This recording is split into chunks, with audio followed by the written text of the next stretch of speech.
Picture this. You create something once, and it makes money while you sleep, while you're on vacation, even while you're binge-watching your favorite show. Sounds too good to be true, right? Well, thousands of people are already doing this through digital products, and by the end of this video, you'll understand exactly how they work and how you can start building your own passive income stream in 2026. So what exactly are digital products? Think of them as any product that exists in digital form rather than physical form. Instead of shipping boxes or managing inventory, you create something once digitally and can sell it unlimited times without any additional production costs. Let me give you some concrete examples. Sarah, a graphic designer, creates a pack of Instagram story templates. She spends 2 weeks designing 50 templates, uploads them to her website, and now sells them for $20 each. Every time someone buys her pack, she makes $20 without doing any additional work. She's sold over 2,000 copies in the past year. Now, why do digital products scale so effectively? The answer lies in their unique economic properties. Traditional businesses face linear scaling challenges.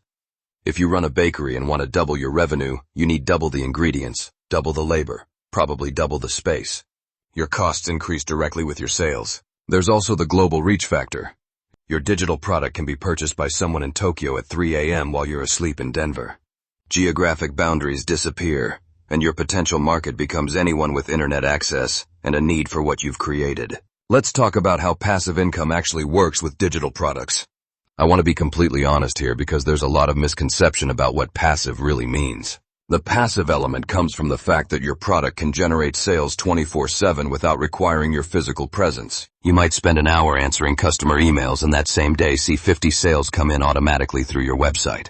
Software tools and apps offer another avenue. You don't need to be a coding genius anymore. No-code platforms allow people to create useful apps and tools. Someone might build a simple habit tracking app or a budget calculator and charge a small monthly subscription or one-time fee. Stock photos, illustrations, and graphics represent another opportunity. Businesses and creators always need visual content. Photographers and artists can upload their work to multiple stock platforms and earn royalties each time someone licenses their images. The second mistake is ignoring market validation. Too many beginners create products based on what they think people need rather than what people actually want to buy.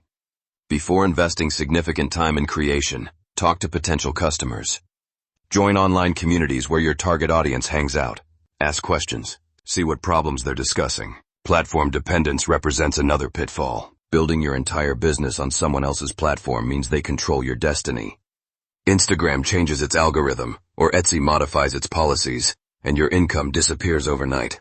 Successful digital product creators diversify across multiple platforms and work toward building their own websites and email lists. Looking ahead to 2026, several trends will shape the digital products landscape. Artificial intelligence tools are making content creation faster and more accessible, but this also means more competition. The creators who succeed will be those who combine AI efficiency with genuine human insight and connection. Mobile-first design becomes even more critical. More people than ever are consuming and purchasing digital content on their phones. Your products need to work seamlessly on mobile devices. Niche specialization will become more important. As the market becomes saturated with generic products, those who serve specific, underserved niches will stand out. Instead of creating a general fitness course, successful creators might focus on fitness for busy parents or fitness for people with specific health conditions. The global market will expand further. Translation tools and international payment platforms make it easier to serve customers worldwide. Creators who think globally from the start will have significant advantages. Here's what I want you to do next. Don't try to create the perfect digital product empire overnight. Start small and specific. Identify one problem you can solve for a group of people you understand. Create a simple solution, price it fairly, and put it out there. Learn from the experience, gather feedback, and iterate. The best time to plant a tree was 20 years ago. The second best time is today.